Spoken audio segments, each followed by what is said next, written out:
20 life lessons to overcome loneliness and find inner peace. Stoicism.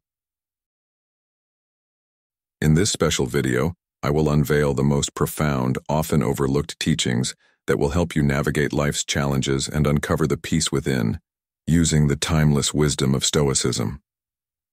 Did you know that loneliness can either imprison your mind or become the foundation for discovering your true self? Imagine transforming solitude from a source of discomfort into a wellspring of strength and resilience. This isn't magic. It's the power of deep, intentional introspection. On this journey, we'll explore 20 life lessons that reveal how embracing solitude can lead to inner peace and how to channel it into lasting contentment.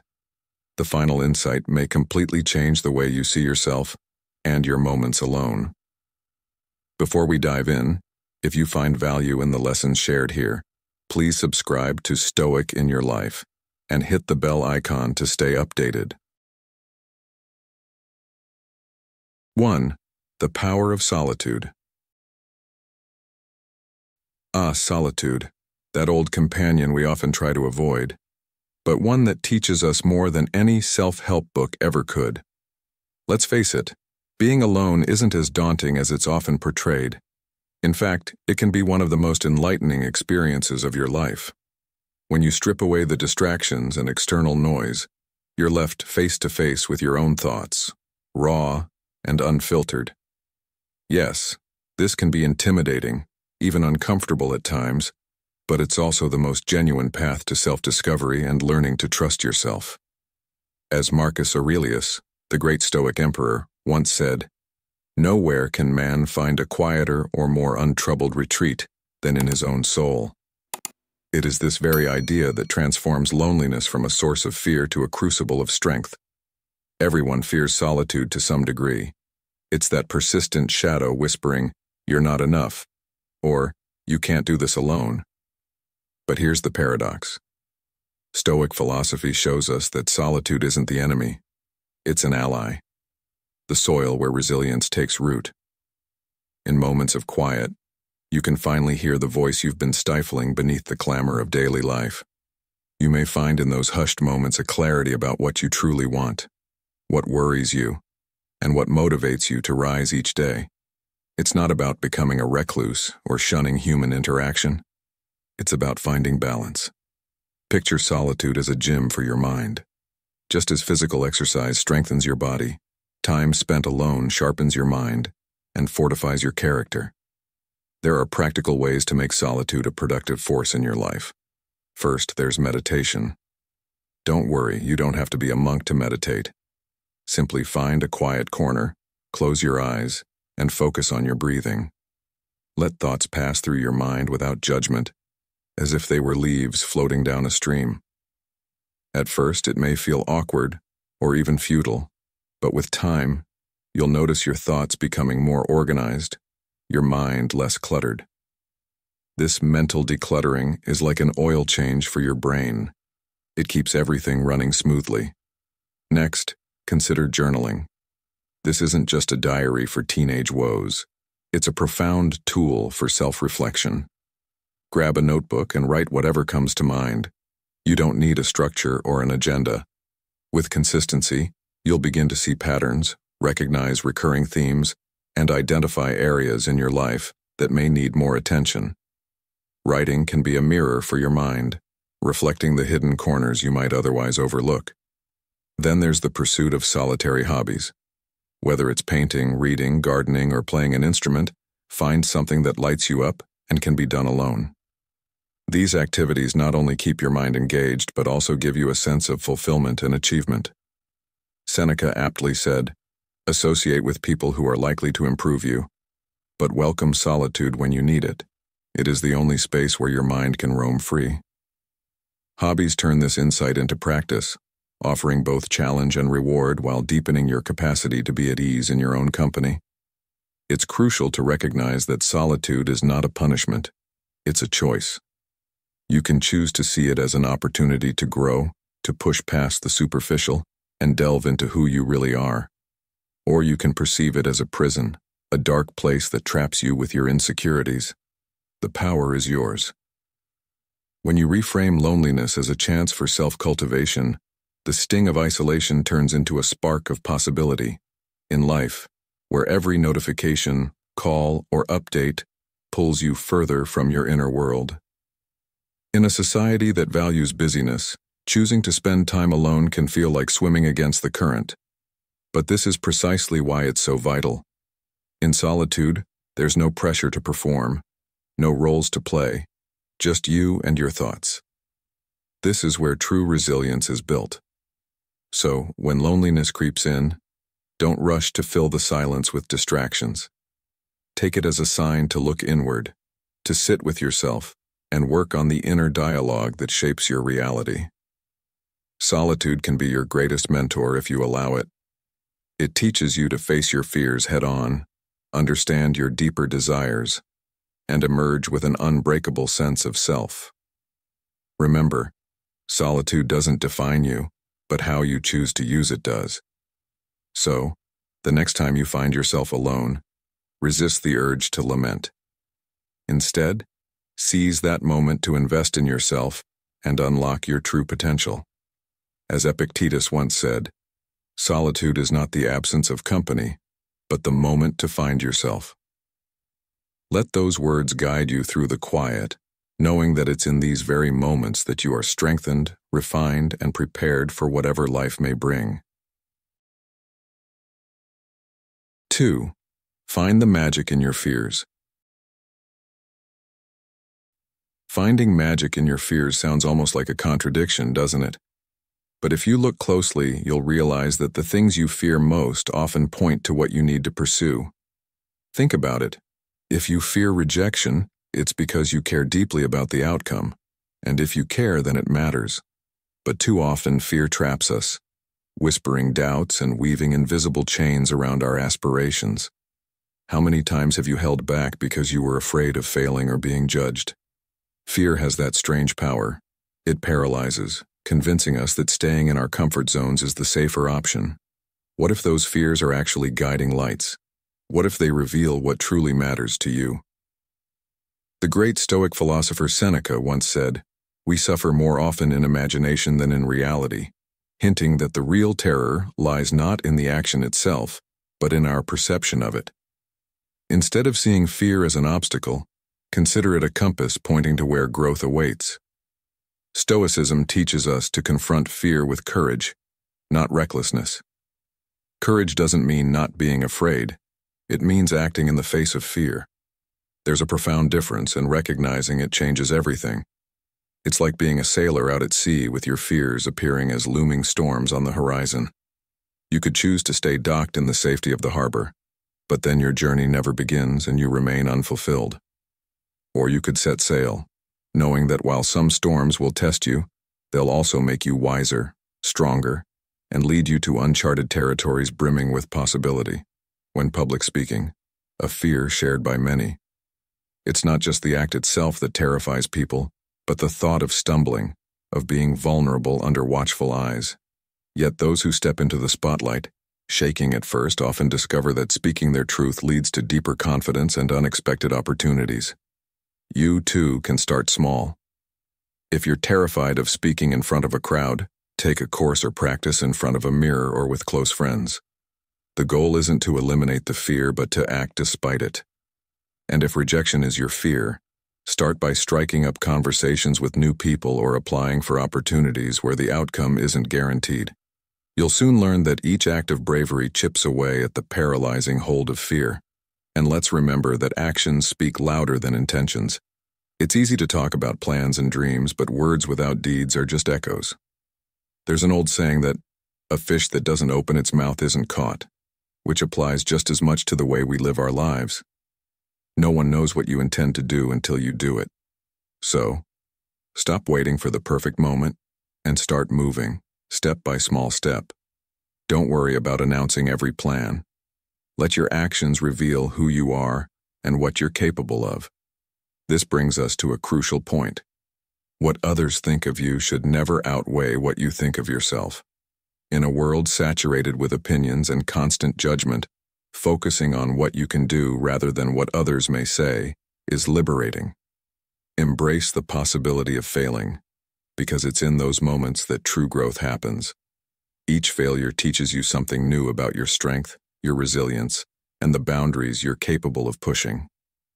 Marcus Aurelius, the Stoic emperor, said it best: "The impediment to action advances action. What stands in the way becomes the way." This means that every fear, every obstacle is an invitation to forge a path that's uniquely yours. So, think of your fears as teachers, not enemies. They show you what you value most, what drives you, and where you need to grow. Facing them won't be easy, but every time you do, you'll discover a spark of magic, an inner strength that you didn't know you had. Remember, true bravery lies in taking that first step despite the fear. As you do, you'll find that fear, once a formidable shadow, transforms into a stepping stone that helps you ascend to new heights. And who knows, you might just surprise yourself with what you can achieve, because in the end, it's not about never being afraid, it's about having the courage to act in spite of it. 3. Fill your cup first. Have you ever heard the saying, "You can't pour from an empty cup"? It sounds simple, even obvious, doesn't it? Yet how often do you find yourself drained, exhausted, and still trying to meet the needs of others? Picture this. You're moving through life, striving to support those around you, your family, friends, colleagues, while your own energy reserves are running drier than the desert sands.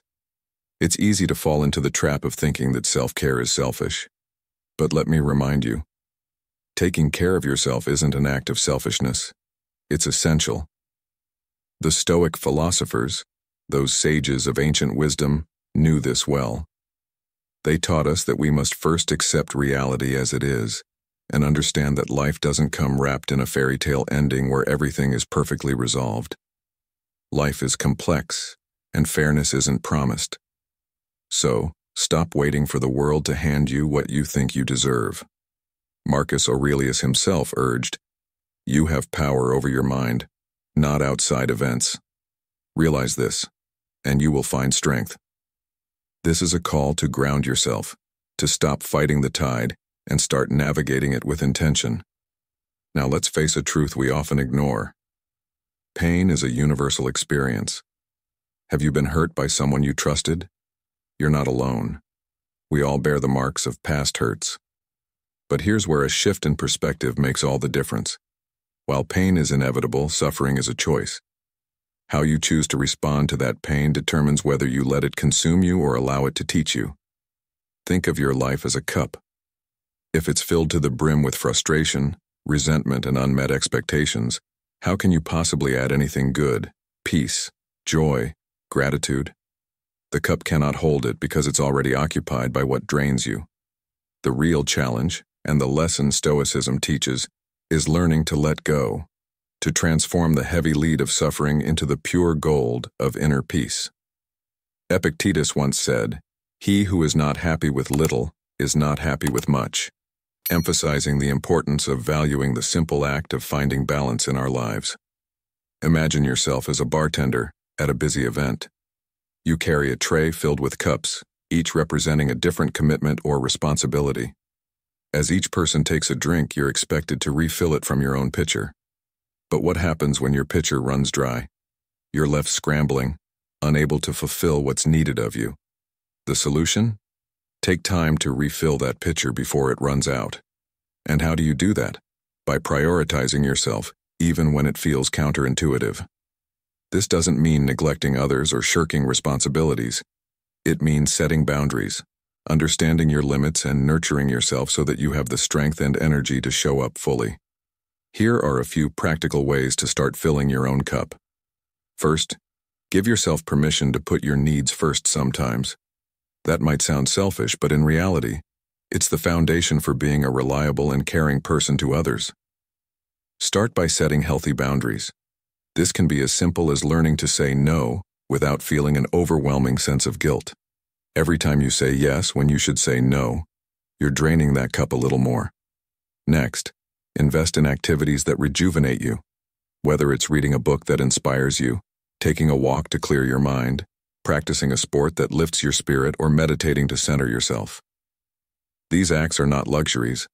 They are the drops that refill your cup, ensuring that you can keep going without burning out. And here's a thought to hold on to. Next time someone asks something of you and you feel your energy waning, pause and remind yourself, my cup first. This isn't about putting yourself above others. It's about recognizing that you can only give your best when you are at your best. A worn-out, depleted version of you can't offer much to anyone. Take the wisdom of Seneca to heart. The greatest wealth is a poverty of desires, which reminds us to simplify our approach, to care for what we truly need rather than stretching ourselves thin trying to do it all. So what does this mean for your day-to-day life? It means actively choosing to care for yourself as if you were a dear friend, someone whose well-being matters. Fill your cup with moments of self-compassion, patience, and care. The world may not play fair, and life will not always be easy, but that doesn't mean you have to carry every burden alone. Stoicism teaches us that embracing reality and letting go of what we cannot control isn't surrender, it's wisdom. When you feel the weight of expectations, yours or others, bear down on you, ask yourself, have I taken the time to refill my cup? If not, it's time to pause and do just that. Remember, no matter how much life demands of you, you cannot give what you don't have. Taking care of yourself first isn't just a strategy, it's survival. And as Marcus Aurelius reminds us, if you are distressed by anything external, the pain is not due to the thing itself but to your estimate of it, and this you have the power to revoke at any moment. Your cup, your choice. Fill it first, and watch as everything you give afterward is richer, more meaningful, and sustainable. 4. The initial effort of success. Have you ever noticed that a rocket burns through about 90% of its fuel just during takeoff? That's right. It's astonishing, isn't it? The sheer amount of energy needed to overcome that initial resistance is immense, but it's what propels the rocket skyward and sets it on a path to orbit. The same thing happens with us when we're starting something new. The beginning is always the hardest part, filled with hesitation, self-doubt, and a million reasons to delay. But the key lies in how we handle these initial moments, how we push through that resistance, and take those first crucial steps toward success. The Stoics, with their timeless wisdom, remind us that discipline and perseverance are not just helpful, but essential in overcoming these early struggles.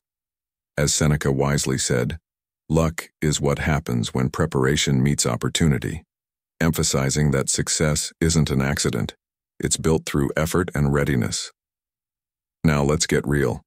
Picture yourself sitting comfortably, thinking about all the things you need to start, that business plan, learning a new skill, or even just getting into better shape. You tell yourself, I'll start tomorrow, or worse, I'll get to it later. And so, days turn into weeks, weeks into months, and your goals fade into the background, lost in a sea of distractions and excuses.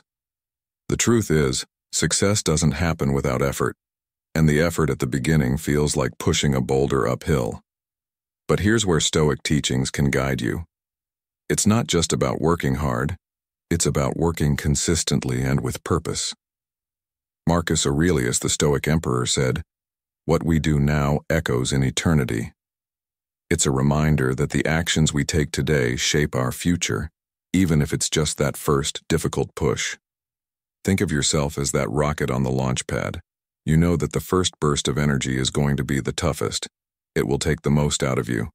But once you're past that, momentum makes everything easier. So, what does it take to fire up those engines and take off? Start with clear, achievable goals. Don't overwhelm yourself by setting the bar impossibly high right from the start. Break your goals into manageable pieces, like lifting lighter weights at the gym before working up to heavier ones. You wouldn't try to bench press 100 kilograms on your first day, so why apply that pressure in other areas of your life? Build gradually, and you'll find your confidence and strength growing alongside your progress. Next, develop a routine. Discipline isn't about making one grand gesture or pushing yourself once and then stopping. It's about committing to small, consistent actions every day until they become second nature. Wake up at the same time, dedicate specific blocks of time to work on your goals, and commit to that schedule. Over time, this routine becomes a habit, and habits are powerful. They require less mental energy and help you stay on track even when motivation wavers. As Epictetus noted, first say to yourself what you would be, and then do what you have to do. Building that routine is saying to yourself, I am someone who takes action. Let's talk about distractions. In today's world, it's easy to get swept up in the endless scroll of social media, the constant stream of updates, or the allure of another episode of your favorite show. But remember, distractions are thieves of progress. Create a space where you can focus, free of interruptions. Turn off notifications, set boundaries for screen time, and give your full attention to one task at a time. It's amazing how much more you can accomplish when your mind isn't pulled in a dozen directions. Yes, it's tempting to put things off, to let the noise of the world drown out your inner drive. But staying disciplined trains your mind and sets you up for future success. Think about this. Every excuse may give you temporary comfort, but every moment of discipline adds to your long-term capability. And don't fear failure. One of the most common reasons we delay starting is the fear of getting it wrong. But mistakes are not the enemy. They are stepping stones. Each failed attempt carries a lesson. Each error refines your understanding and moves you a step closer to where you want to be, as long as you're willing to learn from it. The Stoics believed in resilience, in seeing setbacks not as the end of the road, but as opportunities to grow stronger. As Marcus Aurelius put it, the impediment to action advances action. What stands in the way becomes the way. In other words, obstacles are not there to stop you. They are there to guide you, to build you up. The path to success is full of hurdles, especially at the start, but those who arm themselves with discipline and perseverance find that the initial grind is the fuel that powers their journey. Remember, even the longest journey begins with a single step, but that step needs to be taken now, not tomorrow or someday. Reflect on what matters most to you and start today. No more delays, no more later.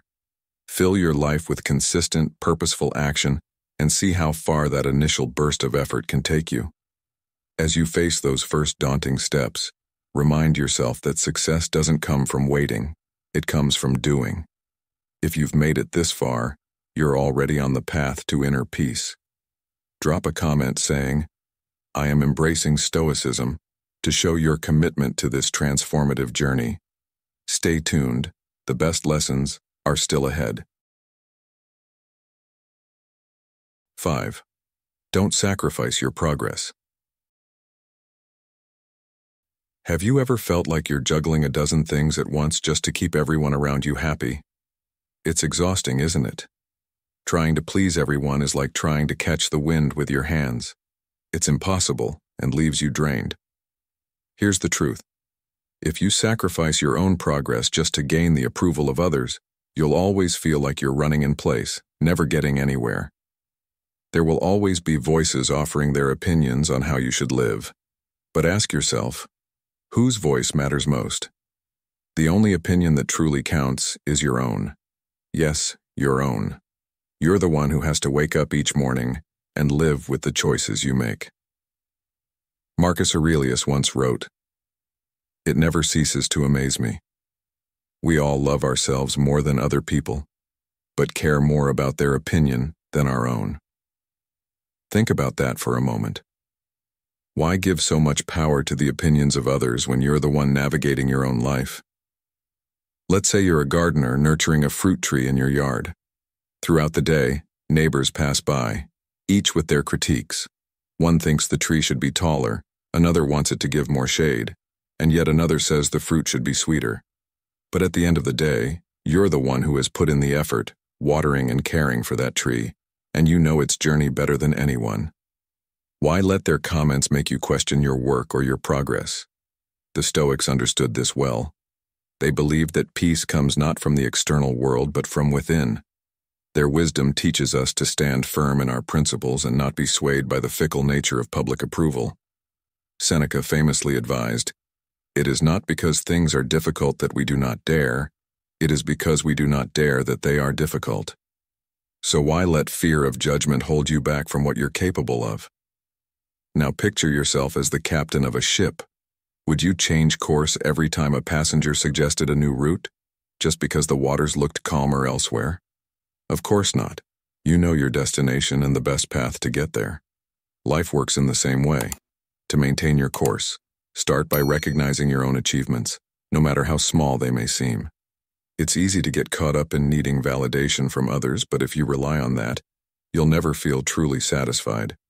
For instance, maybe you've decided to learn a new language, and now you can hold a basic conversation. Celebrate that win for what it is, a sign of your growth. You don't need anyone else to tell you it's enough to feel accomplished. Next, prioritize your goals.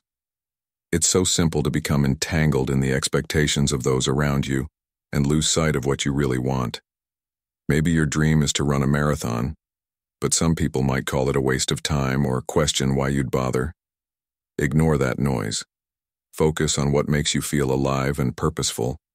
Each training run, each step forward is progress that you've earned. Don't let their doubts sow seeds of hesitation in your mind. Remember, every moment spent trying to win others' approval is a moment stolen from your personal journey. We live in a world that constantly pushes us to seek external praise, but life is far too short to spend it catering to everyone's opinions. If you put your progress on hold for the sake of someone else's approval, you'll find yourself stuck, wondering where all the time went. It's your life, your path, and at the end of the day, your happiness that matters. When working tirelessly on a sculpture, each chisel stroke a reflection of your effort and dedication. Now, would you really let someone else grab the chisel and start shaping it to their liking? No, because then it wouldn't be yours anymore. As Seneca said, "Don't sacrifice your progress for the approval of others. You are the artist of your life. Don't let anyone else guide your hand." So take a moment to ask yourself, what are you doing for you? Are you holding yourself back, trying to meet everyone else's standards? If so, it's time to let that go. Start valuing your own voice and your own milestones, and watch how your sense of fulfillment grows. Your inner peace and progress should be fueled by what resonates with you, not by what others deem important. The greatest satisfaction comes not from seeking the applause of others, but from achieving what you set out to do for your own reasons. The only validation you need is the one you give yourself. 6. Live for yourself, not for others. Have you ever felt like your life isn't really your own? That every decision, every action you take, is more about meeting the expectations and approval of others, rather than pursuing what truly matters to you? If this resonates, you're far from alone. Many people spend their entire lives catering to the desires of their family, friends, co-workers, or even strangers on social media. What would your life look like if you started living for yourself instead of trying to please everyone else? Picture yourself as the main character of a movie. Your movie. No one else has the script, no one else can direct it. So why let others take control of the story? The ancient Stoics, wise thinkers like Seneca and Marcus Aurelius, taught us to focus on what we can control and let go of what we can't. And one of the most vital things within our control is how we choose to live our lives. Let's act, but don't reveal. It sounds cryptic, doesn't it? But think about how often you've shared a dream or plan, only to be met with doubt or discouragement. Comments like, "That's impossible," or "Why even try?" often come from those projecting their own fears and insecurities. Sometimes people are afraid that if you succeed, you'll remind them of their own missed opportunities. So, what's the lesson here? Don't seek their approval. Keep your ambitions close to your chest. Work in silence and let your achievements make the noise. There's a beautiful example of this in the story of the Japanese bamboo tree. This plant spends years growing roots underground, invisible to the eye. But when it finally breaks the surface, it grows rapidly and impressively. This is how your efforts should be: quiet, patient, and focused. And when the time comes, your progress will speak volumes without you having to utter a word. Another key element is your self-perception. If your sense of worth relies solely on the opinions of others, you'll find yourself constantly swayed by their changing views. Instead, build a strong relationship with yourself. Get to know who you are, your strengths, your areas for growth, and become your own critic and supporter.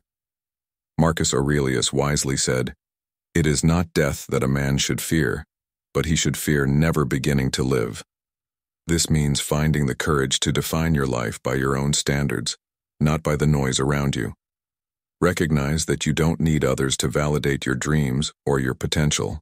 You are the best judge of what you can achieve. Let's bring this closer to modern life. Have you ever seen someone quietly working away at their passion without broadcasting their every move? Maybe they're writing a book, learning a new skill, or starting a side business. Months or years later, when they finally reveal their progress, it takes everyone by surprise. That's the power of living for yourself. You avoid the noise, the doubts, and the distractions that come when you lay your plans open to the world. It's a liberating way to move forward, and it gives you the space to grow without unnecessary pressure. But how do you start living for yourself? Start by acknowledging and celebrating your small victories.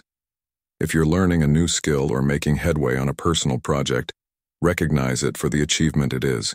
You don't need anyone's applause to feel fulfilled. Establish personal goals and prioritize them over what others think you should be doing. Let's say your goal is to complete a marathon. Some might say it's a waste of time or question why you'd even attempt it. Let them talk. Their opinions are fleeting, but your commitment is what counts. Every step you take toward that goal is proof that you're investing in yourself, not in what others expect of you. Life is too short to waste on trying to satisfy everyone's expectations. If you let the opinions of others dictate your actions, you'll end up living a version of life that's not truly yours. The time you have is precious and it's non-renewable. Why spend it trying to be someone you're not? Remember, people will always have something to say. It's human nature. But at the end of the day, you're the one who has to live with the outcomes of your choices. When you feel the pressure to conform or meet others' standards, take a deep breath and remind yourself, this life is yours, and only you hold the power to decide how you'll live it. Don't let others' expectations become broken mirrors that distort your true reflection. You are ready, right now, to live for yourself. As you embrace this mindset, keep in mind that living authentically takes courage, but it's worth every moment. The Stoics remind us that peace and fulfillment come not from chasing external approval, but from aligning your life with your own values and desires. Seneca put it best: "You act like mortals in all that you fear, and like immortals in all that you desire." So stop seeking permission to be yourself. Stand firm in your path, learn to find joy in your own accomplishments, and remember that the validation you truly need is already within you. 7. The 3 stages of life. Have you ever taken a moment to really think about the stages of your life? Let's walk through them together, seeing life as if it were a play in 3 acts. In the first act, those first 20 years of life are consumed by a deep worry over what others think of you. You're constantly seeking approval, trying to fit in, wondering if you're wearing the right clothes, hanging out with the right crowd, or appearing cool enough. It's a relentless pressure, like living in a display case, always under the spotlight of judgment. But here's the twist. While you're caught up in this anxiety, those around you are likely just as concerned with their own appearance and the opinions of others. You're all players on the same stage, each thinking they're under the brightest light, but none really paying as much attention to the others as you might think. Marcus Aurelius captured this perfectly when he said, "It never ceases to amaze me. We all love ourselves more than other people, but care more about their opinion than our own." Then comes the second act, spanning roughly the next 20 years of life. Here, there's often a shift, a rebellion of sorts. You tell yourself that you don't care what anyone else thinks. It feels like freedom, or at least that's what you tell yourself. You repeat the mantra, "I don't care what others think," so often that it's almost as if you're trying to convince yourself it's true. But do you really believe it? If you need to say it out loud so frequently, perhaps the doubts are still there, lurking beneath the surface. This phase becomes a battle for self-definition, a struggle to step away from external expectations and build a sense of identity that is truly your own. And yet, there's a part of this rebellion that's often just a mask, hiding the lingering fear of being judged or misunderstood. As we move into the third act of life, usually around the ages of 60 and beyond, a profound realization sets in. You finally see that all those years spent worrying about others' opinions and then pretending not to care were largely unnecessary. The truth is, most people weren't as focused on you as you believed. They were caught up in their own stories, battles, and insecurities. It's like stepping off stage and realizing that the spotlight you felt so strongly wasn't shining as brightly as you thought, and maybe, just maybe, the theater was empty all along. This realization can be both freeing and bittersweet. It's liberating to know that the pressure was mostly in your own mind, but there's also a tinge of regret, thinking of all the time spent being held back by invisible chains. As Seneca once said, "We suffer more in imagination than in reality," and it's in this final stage that these words ring most true. What can we take away from these three acts of life? The lesson is simple, yet profound. Start living for yourself sooner. Don't wait until the later years of life to realize that other people's opinions don't hold as much weight as you once thought. Embrace a stoic mindset early, focusing on what truly matters to you and letting go of the rest. This shift is like adjusting the lens on a camera. Suddenly everything becomes clearer, sharper, and far less stressful. Ask yourself, what would it mean to live each day without the invisible burden of others' expectations? How would your choices change if you knew that most people are too busy with their own lives to scrutinize yours? In today's modern world, it's easy to fall into the trap of living through the eyes of others, especially with social media, amplifying the illusion that everyone is constantly watching and judging. But the reality is far different. People are absorbed in their own worries, dreams, and challenges. This isn't to say that what others think never matters, but it should never be the defining factor in your decisions or your happiness. At the end of the day, the life you live is yours alone. The opinions that truly matter are your own, the values you uphold, and the peace you find in following your own path. As you move forward, remember that life is too short to be lived under the weight of external expectations. Take each stage, each act, and live it knowing that the only spotlight that truly counts is the one you choose to shine on yourself. Cherish the moments, embrace your own choices, and live authentically, understanding that most of the pressure you feel is self-imposed. To close, let's keep this in mind. Live as if no one is watching, because in truth, no one really is. 8. Learn from your mistakes. Errors. Those inevitable missteps we all face. Wouldn't it be wonderful to live a life without them? But think about it. A life without errors would be lifeless, lacking depth and growth. Picture a world where every decision you made was perfect. It might sound ideal, but in reality, it would be devoid of learning and progress. The truth is, errors are among the greatest teachers we have. Think of them like those tough coaches in a gym, the ones who push you while you're sweating on the treadmill. Yes, they can be annoying, and yes, sometimes you wish they'd be quiet, but deep down, you know they're right. Every mistake is an opportunity for learning, even if you can't see it when you're wrapped up in disappointment or regret. Have you ever been so focused on your failure that you couldn't see the value in it? It's easy to dwell on what went wrong and let guilt or shame cloud your judgment. But what if you took a step back and looked at the bigger picture? you'd start to see that each mistake is nudging you a little closer to wisdom. The Stoics understood this profoundly and taught that while we cannot change what has already happened, we can control our responses to it. Marcus Aurelius once said, "The impediment to action advances action. What stands in the way becomes the way." In other words, what you perceive as a roadblock can actually pave your path forward, if you choose to learn from it. Consider this metaphor. You're the captain of a ship caught in a storm. You can't stop the storm, but you can adjust your sails and navigate your way through it. Life is the same way. You can't undo an error, but you can adapt, learn, and improve your future course. And here's something to think about. Have you ever watched a child learning to walk? They fall repeatedly, sometimes with a thud that makes you wince. But do they stay down, ashamed of their misstep? Not at all. They get back up, determined, each fall teaching them balance, strength, and coordination. We, as adults, often forget this natural resilience. We're too quick to label ourselves failures when we stumble, as if a single mistake defines our entire story. We apply this perspective to our daily lives. First, we need to stop being so hard on ourselves. Blame and shame lead nowhere productive. Instead, adopt a mindset of curiosity. Ask yourself questions like, what went wrong? What could I have done differently? What lessons can I take from this? It's about shifting from a punitive approach to an investigative one.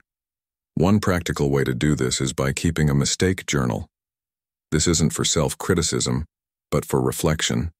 Document what happened, how it made you feel, and what you learned from it. Over time, you'll notice patterns and gain insights that help you avoid repeating the same errors. Writing your thoughts down also has a powerful way of clarifying your emotions and helping you see things from a different perspective. And remember, you're not alone in this. Every person you admire, every great thinker or innovator, has made mistakes, sometimes colossal ones. Thomas Edison famously said, "I have not failed. I've just found 10,000 ways that won't work." Each of those failures brought him closer to his goal. The same goes for you. Each error, no matter how big or small, is another step forward if you let it be. Failure isn't the opposite of success. It's part of the path to it. In conclusion, mistakes are a natural, unavoidable part of life, but they're also invaluable. They teach us, shape us, and prepare us to make better choices in the future. So the next time you find yourself falling short, resist the urge to be harsh with yourself. Instead, be grateful for the lesson and keep moving forward. Perseverance is key, and each stumble is a chance to grow. As the saying goes, good judgment comes from experience, and experience comes from bad judgment. So take each mistake as a lesson, adjust your sails, and continue your journey with newfound wisdom. The road to peace and success is paved not with perfection, but with resilience and learning. 9. Value your time. Have you ever thought of time as that loyal friend who's always by your side but often taken for granted? This friend gives you 24 hours every single day without asking for anything in return. Yet how many of us waste those precious hours on things that don't matter? It's time to wake up and start valuing your time before it slips away. Let's be honest. Life isn't just short. It's astonishingly short. And if you don't respect your time, no one else will.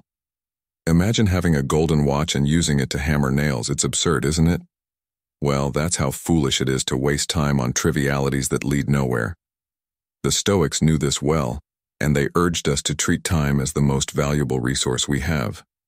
Seneca, the wise Roman philosopher, once said, "It is not that we have a short time to live, but that we waste a lot of it." So why do we continue spending our days on things that add no value to our lives? The first step in reclaiming your time is learning to say no. This simple word is a powerful tool that can save you from countless headaches and wasted hours.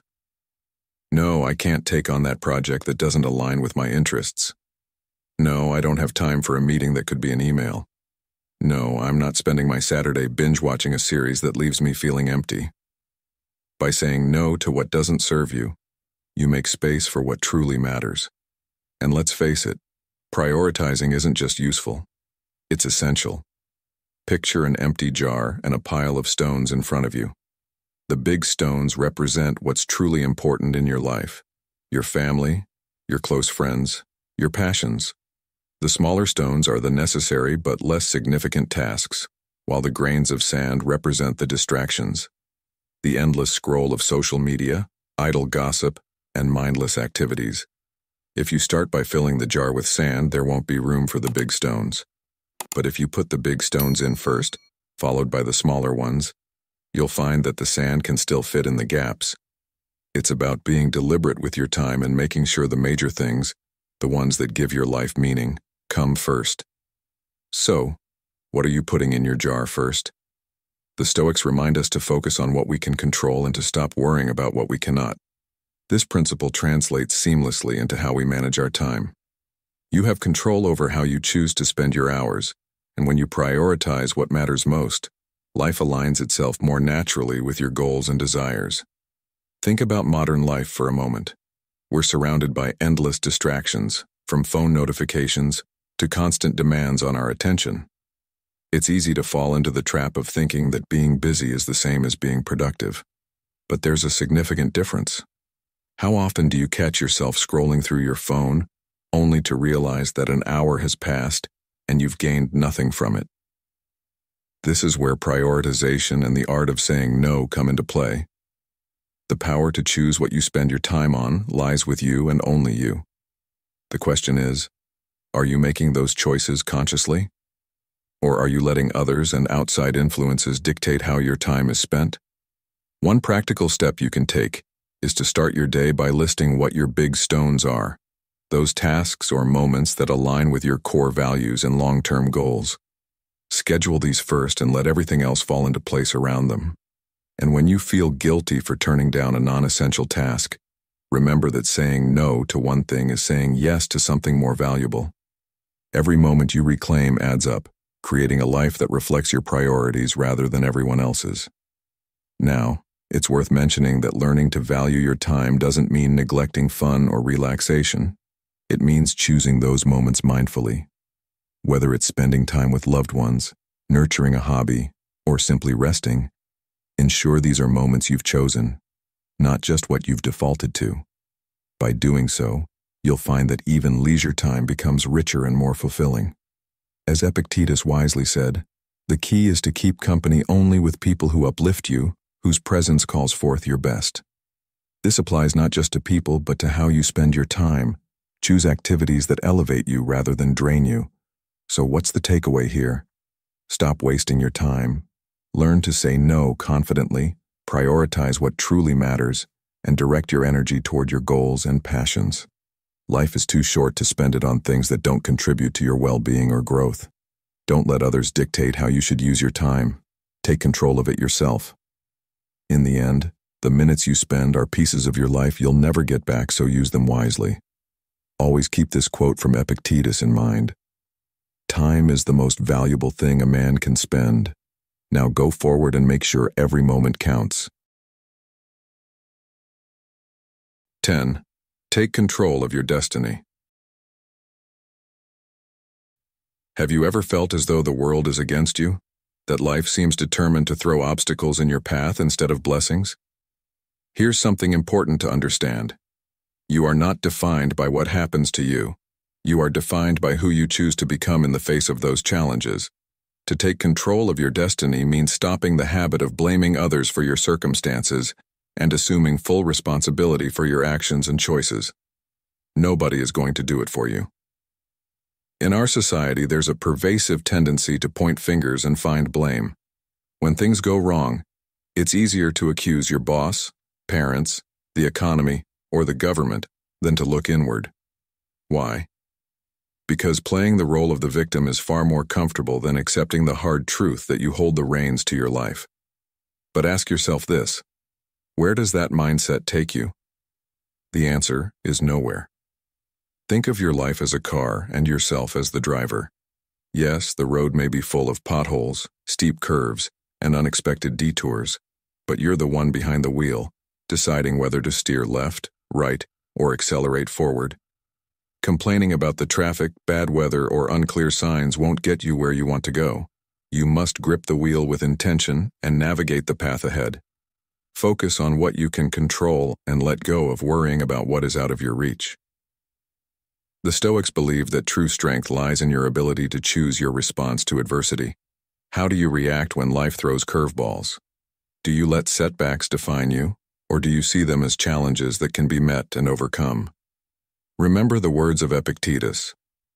It's not what happens to you, but how you react to it that matters. Taking control of your destiny means taking responsibility for your actions. This isn't about punishing yourself for past mistakes. It's about seeing those mistakes as opportunities for growth. Every misstep can be a stepping stone if you use it wisely. Instead of getting caught up in regret or frustration, ask yourself, what can I do better next time? Solutions often take time and effort. They're not handed to you on a silver platter. They require perseverance, self-reflection, and the humility to admit when change is necessary. But this is where true power lies, in your ability to learn, adapt, and grow stronger with every challenge. Think of your life as a garden. Planting seeds is just the beginning. If you want those seeds to grow into healthy plants, you have to nurture them. Water them, pull out the weeds, and give them attention and care. Sitting back and blaming the soil or the weather won't yield flowers. It's your responsibility to tend to that garden. In practical terms, this means taking action where it matters. Hate your job? Don't sit around resenting your boss or coworkers. Look for ways to improve your skills or explore new career opportunities. If one approach fails, don't just dwell on how others let you down. Instead, think critically about what you can do differently next time. If your finances are a mess, don't just wish for a windfall. Start by creating a budget and making a plan to reduce debt step by step. Small, consistent actions compound into significant progress over time. The key is realizing that nobody else will live your life for you. No one will make those pivotal decisions or face the consequences of your choices. That's your job and your power. The sooner you accept that, the sooner you can steer your life toward the future you want. Marcus Aurelius once said, "The happiness of your life depends upon the quality of your thoughts." And it's true. How you frame your challenges and how proactive you are in facing them shape your entire journey. Start by embracing the fact that your destiny isn't dictated by luck or circumstance, but by choice and action. So, what can you do today to take charge? First, shift your mindset from blame to ownership. Replace, "Why did this happen to me?" with, "What can I do about this now?" Second, commit to small, meaningful steps that align with your values and goals. They may seem insignificant at first, but each step builds momentum and confidence. Finally, learn to embrace failure as a natural part of progress. Remember, the most successful people are not those who avoid mistakes, but those who learn from them and push forward with renewed determination. When setbacks occur, and they will, treat them as lessons. Seneca put it best when he said, "Luck is what happens when preparation meets opportunity." Are you prepared for when opportunity comes knocking? As you reflect on these ideas, take a moment to consider where you've been placing your focus. Are you using your energy to complain about what's outside of your control, or are you actively taking steps to better your situation?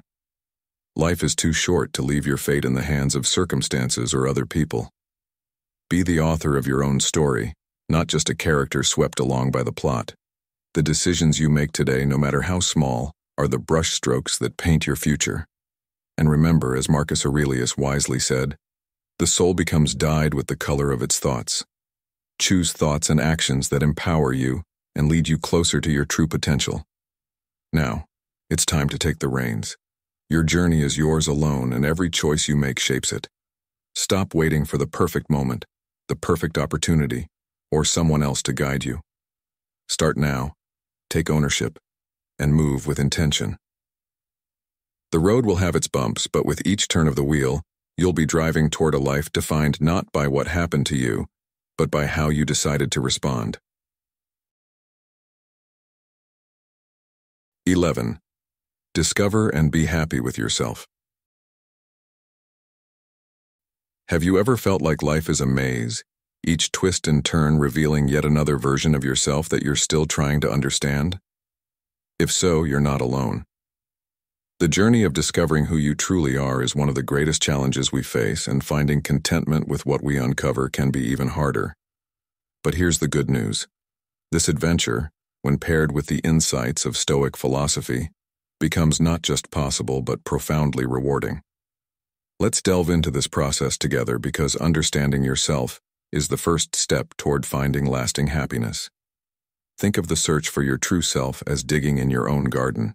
You have to remove stones, roots, and debris that have been lying there for years, only to find that beneath it all, fertile soil has been waiting to be discovered. This act of self-exploration isn't something you check off in a day. It's an ongoing process of reflection and self-evaluation. What's crucial in this pursuit is learning to accept what you find, both the bright and shadowy parts of yourself. The Stoics, who were masters at teaching resilience and self-awareness, remind us that peace comes not from perfection, but from accepting reality as it is. As Marcus Aurelius said, "You have power over your mind, not outside events." Realize this, and you will find strength. Acceptance of your flaws is key. Think of your imperfections as spots on an old, cherished mirror. You could spend your life tirelessly trying to buff out those marks, chasing an illusion of flawlessness, or you could learn to see the unique character in that mirror just as it is. Acceptance doesn't mean giving up on self-improvement. It means acknowledging where you are, without letting harsh self-criticism weigh you down. It's about working on yourself with kindness instead of frustration. Have you ever met someone who, despite not being perfect, carried a sense of calm and confidence? That comes from accepting who they are, imperfections and all. Now, let's talk about recognizing your strengths. We all have talents and qualities that might seem small or unremarkable, but they're essential pieces of who we are. It's like being a superhero who hasn't fully discovered their powers yet. When you acknowledge these strengths and actively nurture them, not only does your confidence grow, but your ability to positively impact the world around you increases. This process adds a sense of purpose to your life, and when you have purpose, happiness follows more naturally. The Stoics believed deeply in using one's abilities for the greater good, reminding us that the impediment to action advances action. What stands in the way becomes the way, as Marcus Aurelius once wrote.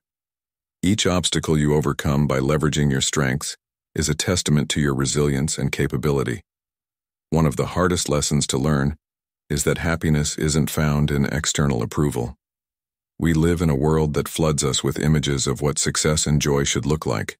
Photos of luxurious vacations, flawless relationships, and endless accolades.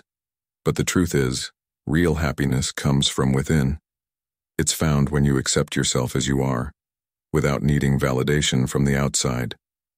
Social media, with its endless cycle of likes and comments, can make it easy to forget this. But pause for a moment and ask yourself, when was the last time an external compliment brought you true, lasting peace? It's fleeting, isn't it? The Stoics understood this, teaching that the serenity we crave is not for sale and cannot be given to us by others. Epictetus wisely said, "Seek not the good in external things, seek it in yourselves." Consider this metaphor. You are a tree standing tall in a garden. The weather, sunshine, storms, and harsh winds represents the judgments, opinions, and unpredictability of the external world. You can't control when a storm will come or when the sun will shine, but you can strengthen your roots and hold your ground. When you learn to accept yourself, with all your strengths and flaws, you become like that sturdy tree. You stand firm, unshaken by the gusts of external judgment or the passing seasons of public opinion. Do you embark on this journey of self-discovery and acceptance? Start by embracing your flaws without letting them define you. Write down the qualities you appreciate about yourself and those you want to work on. This isn't an exercise in dwelling on what you wish you could change, but a chance to set intentions for growth. Celebrate your strengths, no matter how small they may seem, and use them as building blocks for confidence. Surround yourself with people who support your journey, not those who make you question your worth. And remember, true acceptance is a practice, not a one-time achievement. It's something you nurture every day by choosing to be kind to yourself, especially when life doesn't go as planned. As you continue on this path, keep in mind that the greatest gift you can give yourself is the freedom to be exactly who you are. Don't wait for approval from others to validate your happiness. Instead, find peace in knowing that you are enough as you are, always a work in progress, and that's perfectly fine. The Stoics teach that the most significant battles are those we fight within ourselves. Epictetus said it best: "The greatest victory is to conquer yourself." So, I ask you, are you ready to take that step? Are you prepared to explore who you are and find joy in the process of becoming? Because true happiness is not found in perfection, but in the quiet, confident acceptance of oneself. 12. Action brings clarity. Sometimes you find yourself tangled in an endless web of overthinking, turning the same ideas over and over in your mind, hoping for that perfect moment of insight. But here's the reality. Clarity doesn't come from just thinking. It comes from doing. Yes, you heard that right. And if you need to be a little sarcastic with yourself to snap out of the paralysis of analysis, go for it. Think about it. How many times have you postponed starting something because you were waiting for the right moment? You might tell yourself that you need more knowledge, better resources, or for the perfect alignment of circumstances. That perfect moment is never going to arrive. Perfection is a mirage, an elegant excuse for staying put and doing nothing. As the Stoics taught, action is the key to overcoming indecision and finding your way forward. They believed that life was meant to be lived with courage and rationality, and they didn't sit around waiting for signs from the universe. They acted with what they had in the here and now, trusting that clarity would come through movement, not stasis. Imagine yourself as the captain of a boat caught in a storm. Do you sit still, hoping the waves will calm down on their own? Of course not. You start rowing, even if you're unsure of the exact direction. And with each stroke, the path begins to reveal itself. This is how life works. Taking action clears the fog in your mind and gradually makes your next steps more apparent. Marcus Aurelius, the Stoic emperor, once said, "The impediment to action advances action. What stands in the way becomes the way." This quote reminds us that the very obstacles that seem to paralyze us are often the catalysts for finding clarity when we decide to move past them. When you act, you weaken that inner voice that constantly whispers, "What if?" That voice, as you might know, is a master saboteur. It keeps you locked in an endless cycle of doubts and worries, preventing progress. But the moment you take that first step, however small, that voice starts to lose its power.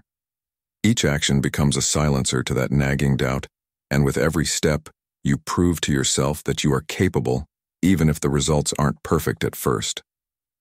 This leads us to an essential strategy for overcoming inaction. Start small. You don't have to conquer the entire world in one go. Just take that initial step, no matter how tiny it seems. If your goal is to write a book, don't stress over filling 300 pages. Write one page.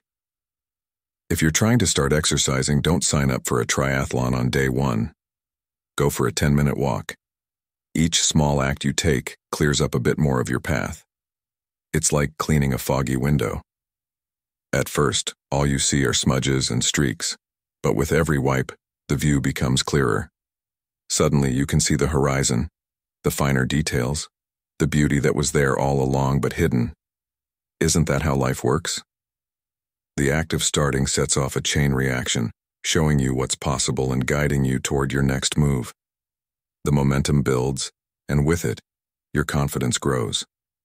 Seneca wisely said, "Begin at once to live, and count each separate day as a separate life." The lesson here is simple. Don't wait for certainty to start living. Let action guide you to clarity. So what does this look like in everyday life? Think about a time when you wanted to start a new hobby, change careers, or even reach out to an old friend, but hesitated. The more you thought about it, the more reasons you found to wait. What if I'm not good enough? What if it doesn't work out? But when you finally took that first step, did you notice how things started to make more sense? Maybe the path shifted, and you found unexpected resources or discovered new strengths within yourself. That's the power of action. It reveals what mere thinking never will. The hesitation you felt was replaced by small, concrete outcomes that built on each other. As you start taking action, remember that it's okay if things don't go perfectly. Perfection isn't the goal. Progress is. Each step you take teaches you more about what you can do and what you may need to adjust. Every movement, however minor, is a victory over that inner critic that tells you to wait. Overthinking gives you options, but action gives you results. Each experience teaches you not just about the world, but about who you are and what you're capable of. And when you see progress, no matter how small, it fuels you to keep going, reinforcing the lesson that taking a step, any step, matters. So, what are you waiting for? If you've been telling yourself that you need more time, more insight, or better circumstances, take this as a sign to start now.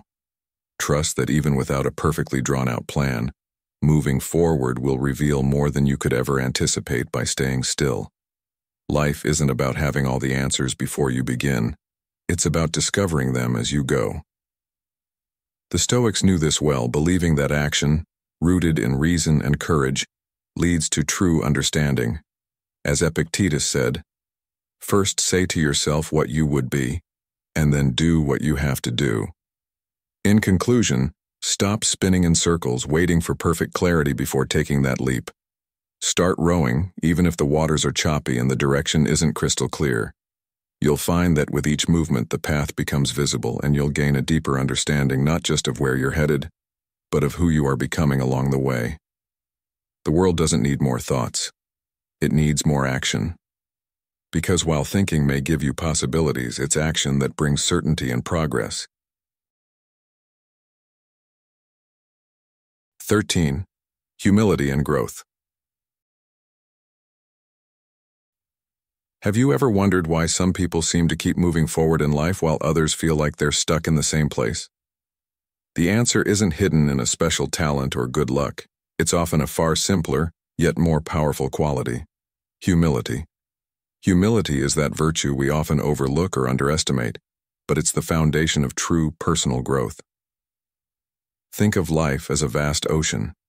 Navigating its waters requires a skilled captain, but perhaps even more importantly, it takes the ability to recognize when you've lost your way.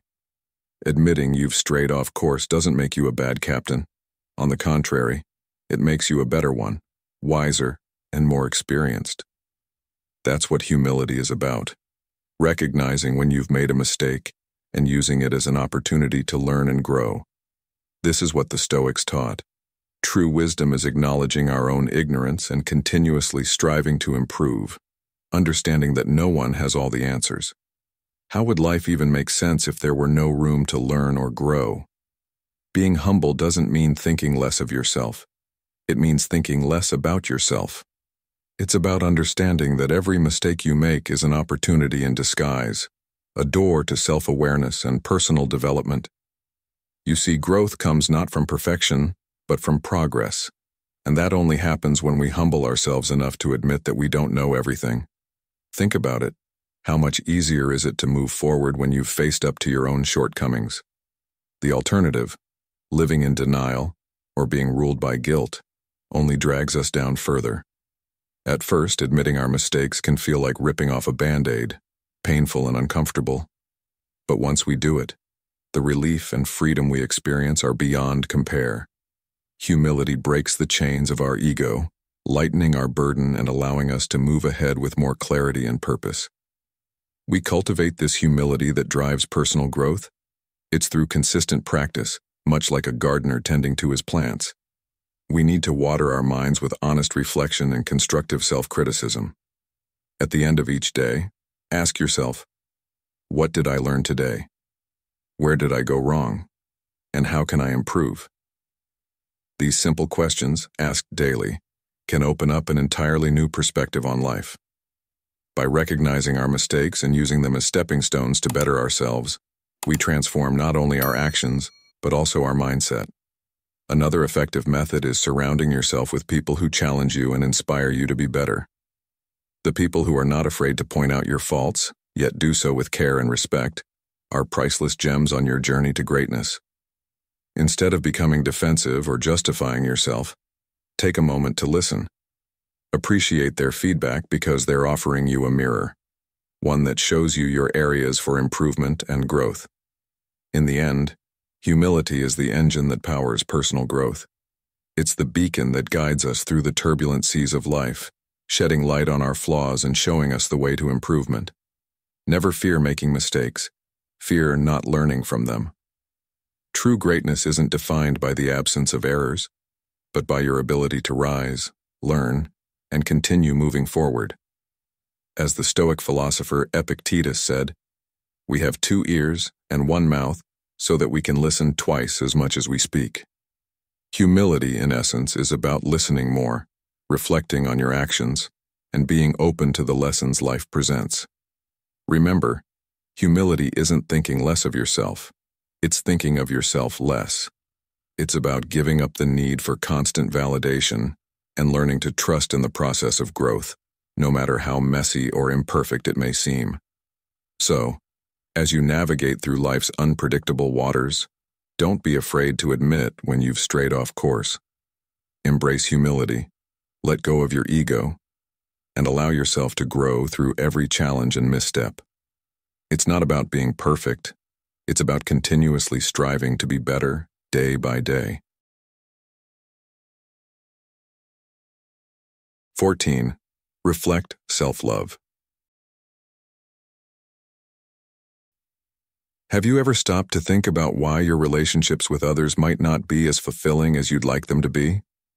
Maybe you've encountered people who don't seem to value you the way you hope, or perhaps you feel like you're always the one giving more in your relationships. If any of this resonates with you, here's a powerful realization. The way you relate to others mirrors how you relate to yourself. You see, if you don't value yourself, how can you expect others to? This might sound like a simple truth, but it's one that many of us overlook or ignore in our daily lives.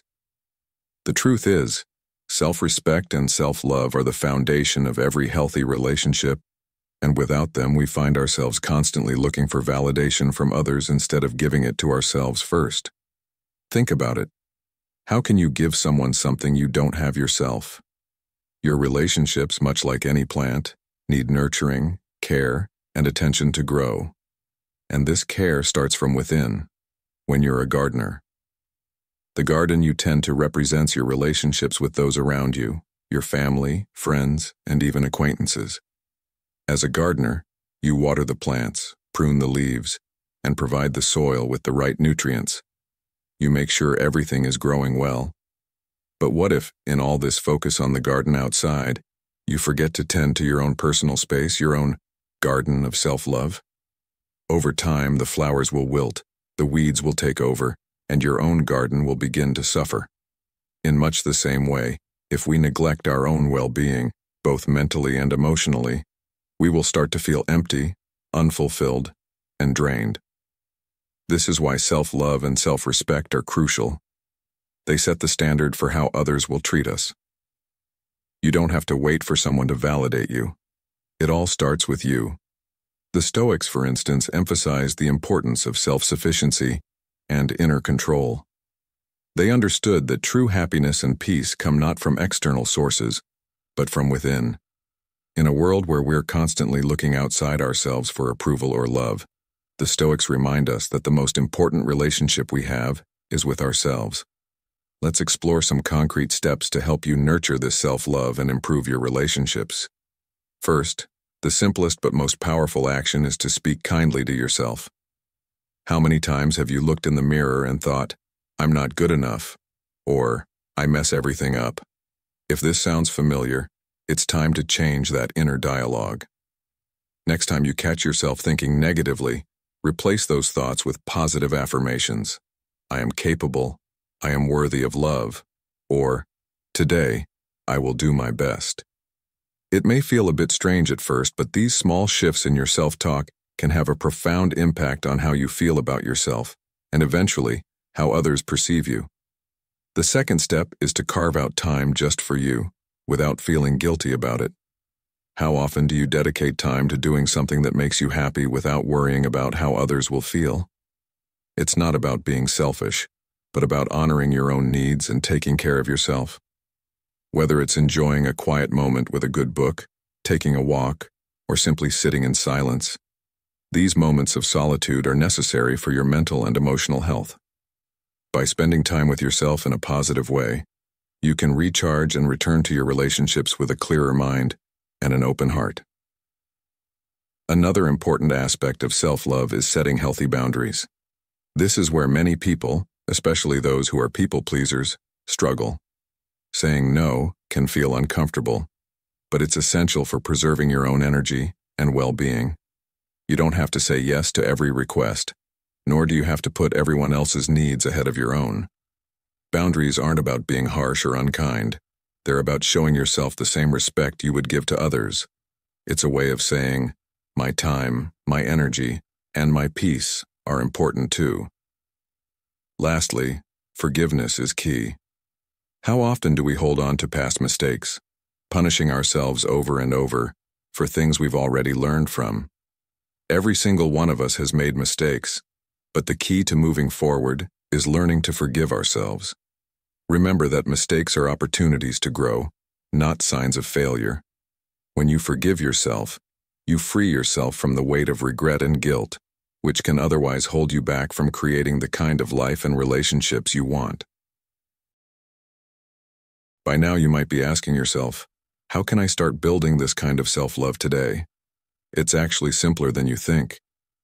Every single step you take, no matter how small, toward caring for yourself, helps you become the person you were always meant to be. Just like a gardener who tends to their garden daily, you must tend to yourself every day. And yes, sometimes it may feel hard. The world constantly demands more of you, pulling you in a million directions. But if you don't take the time to nurture your own inner garden, no one else can either. Take stock of how you talk to yourself, how you spend your time, and how you allow others to treat you. If your self-talk is harsh, start with small affirmations. If you don't take time for yourself, set aside even just 5 minutes a day to do something that recharges you. And if you're struggling to set boundaries, remember that it's okay to say no. It's okay to protect your peace. The love you give to yourself is the love you can offer to others. The way you treat yourself, the way you talk to yourself, the way you set your boundaries, and the way you forgive yourself, all of it will create the kind of relationships you want. The Stoics, particularly Marcus Aurelius, believed that the way we live our lives starts from within, and when we nurture our own well-being, it naturally overflows into our interactions with others. The love you give yourself, as Aurelius says, is the love you will find in others. So take action today. Be the gardener of your own life. Cultivate self-love and respect, and watch how the world around you begins to bloom. This is the foundation of all meaningful connections and the secret to a life filled with peace, purpose, and mutual respect. Remember, your relationship with yourself is the most important one you'll ever have. Treat yourself with love, kindness, and patience, and you'll find that others will follow your lead. Lesson 15. Revealing Coexistence. Have you ever thought about how well you really know the person you're living with? It's one thing to be in a relationship, but when you actually share a home, that's when the true nature of the other person comes to light. Living together is like holding up a magnifying glass to their habits, quirks, and little details you might never have noticed before. It's the ultimate test of your connection. And while it can be eye-opening, revealing things you never expected, it's also a golden opportunity to strengthen your relationship, if you're ready to face it with an open mind and heart. Think about it. The little things, like how they always leave their shoes scattered around the house or the way they crank up the volume on the TV, might drive you nuts at first. But it's not until you're sharing the same space that you realize just how big of a deal these small things can be. It's almost like unpacking a suitcase of surprises. Some are delightful, others not so much. But how you handle them will determine the outcome. This is where Stoic philosophy becomes a game changer. The Stoics teach us to embrace what we can't control and focus on what we can. And when it comes to living with someone, that's exactly the mindset you need. Life with a partner isn't about avoiding problems or ignoring differences. It's about recognizing that these challenges, no matter how small or big, are opportunities for growth, for understanding each other better, and ultimately, for deepening the bond you share. You and your partner are captains of a ship, navigating through life's stormy seas. If one of you doesn't know how to steer the wheel and the other is clueless about the sails, you're going to capsize the moment the first wave hits. But if you take the time to understand each other's strengths and weaknesses, you'll be able to steer your ship together no matter how rough the waters get. This is exactly how relationships work. The more you understand each other's habits, the more patient you are with one another, the stronger your bond will be. Just like a crew working together to keep a ship afloat, you both need to know how to collaborate and communicate. The first key to living together harmoniously is open and honest communication. It's not just about talking for the sake of talking. It's about creating a space where you can express your thoughts, feelings, and concerns without the fear of judgment. If something is bothering you, like how your partner always leaves the dishes in the sink, don't bottle it up and let resentment grow. Instead, bring it up calmly and constructively. Try something like, "I've noticed the dishes pile up in the sink sometimes and it stresses me out. Can we work together to come up with a solution?" When you express yourself clearly and with respect, you invite collaboration rather than conflict. The goal is to build a stronger connection, not tear it down. But communication is just one part of the equation. The other, equally important part, is patience. Living with someone means learning to adapt to their way of doing things, and that doesn't happen overnight. It takes time and consistent effort from both sides. This is where the Stoic mindset can really make a difference. The Stoics remind us that we cannot control other people's actions, but we can control how we respond to them. Living together isn't just about sharing a roof. It's about sharing a life, learning to grow together, and finding harmony in the small moments. It's a journey, and sometimes it's the uncomfortable moments that teach you the most about yourself and your partner. And the best part?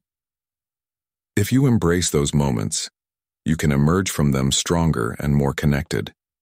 The Stoics often spoke of the importance of accepting life as it is, and that includes accepting the flaws of the person you choose to live with. After all, perfection doesn't exist, but understanding, compassion, and compromise can create a bond that's even more powerful than perfection. How often do we get upset over the little things that we can't change, only to forget the bigger picture? When you're living with someone, it's easy to focus on their flaws, but it's essential to also acknowledge the things that make them wonderful, the things that made you fall in love with them in the first place. What if, instead of pointing out every small annoyance, you took a moment to express gratitude for the things they do well? The Stoics believed that gratitude and acceptance are vital to peace of mind. Instead of expecting perfection from others, we should focus on improving our own reactions and responses. That's where the real power lies.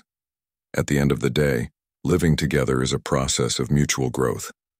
It's not always easy, and it's not always smooth, but it's a beautiful opportunity to learn more about yourself and the person you're sharing your life with. As Marcus Aurelius once said, "The happiness of your life depends upon the quality of your thoughts." Your mindset shapes how you see your partner and the challenges you face together. So, when the inevitable frustrations arise, remember, it's not about controlling them. It's about controlling your own reactions. If you approach your life together with patience, understanding, and a willingness to grow, you'll navigate through any storm that comes your way. Living with someone is not just a physical arrangement. It's a journey that calls for growth, patience, and a willingness to see things from a different perspective. It's about learning to communicate openly, to be patient with each other's imperfections, and to work together to build something stronger. Embrace the challenges because they are the ones that will teach you the most. And remember, as the Stoics remind us, it's not the external world that determines your peace. It's how you choose to respond to it. 16. Accept absences. Have you ever felt that sharp pang of longing when you think about someone who is no longer part of your life? Those moments of nostalgia can hit you hard, almost like a knife cutting through your heart. You might wonder why it feels so painful to let go. But here's something important you need to understand. Some people are meant to leave your life, and their absence is part of your journey. This is one of the most profound lessons that Stoic philosophy teaches us. Accepting the absence of others and moving forward with grace and strength. It's a concept that the Stoics embraced fully, and it's one that can bring you peace in the face of loss. Just think for a moment about your relationships. Picture them like a library. Each person you've encountered is like a book, with some books thick and full of rich, deep stories, while others are thin, with just a few chapters. As time goes on, some of these books must be returned to the shelf. The story has ended, and that's okay. Not all relationships are meant to last forever, and that's a truth we have to accept if we want to find inner peace. But what happens when you try to hold on to relationships or people who no longer serve you? It's like trying to use an old, broken umbrella in a downpour. You'll only end up drenched, frustrated, and exhausted.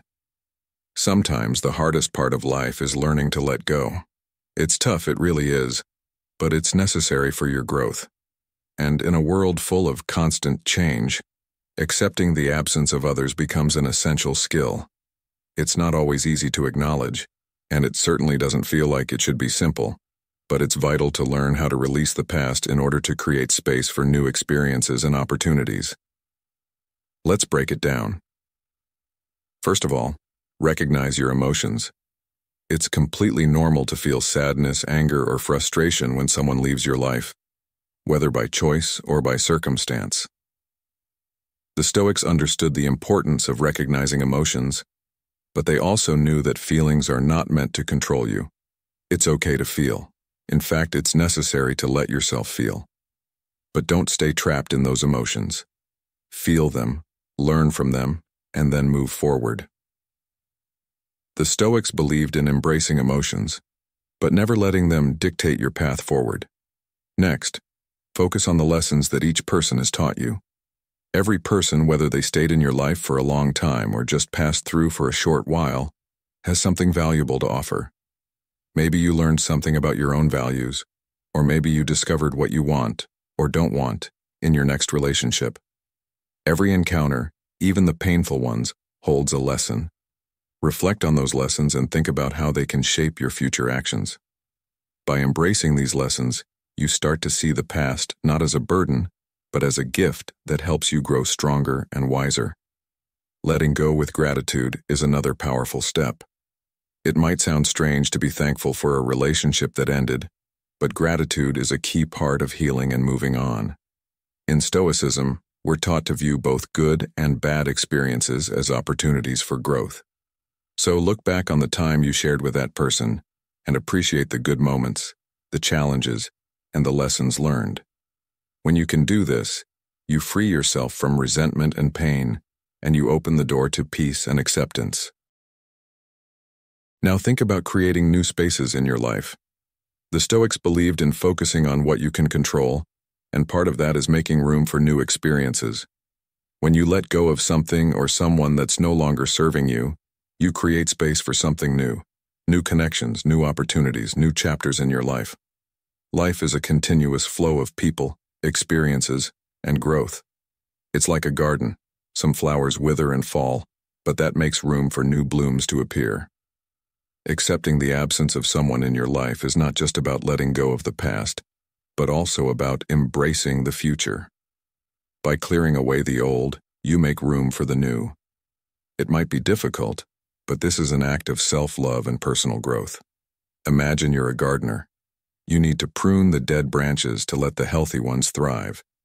Similarly, you must clear out what no longer serves your life to make space for what will help you flourish. As Marcus Aurelius, the Stoic philosopher, once said, "The impediment to action advances action. What stands in the way becomes the way." In other words, every obstacle, including the pain of loss, can be an opportunity for growth. Accepting loss isn't just about moving on. It's about recognizing that every ending is a chance to begin something new. It's natural to want to hold on to what's familiar and comfortable.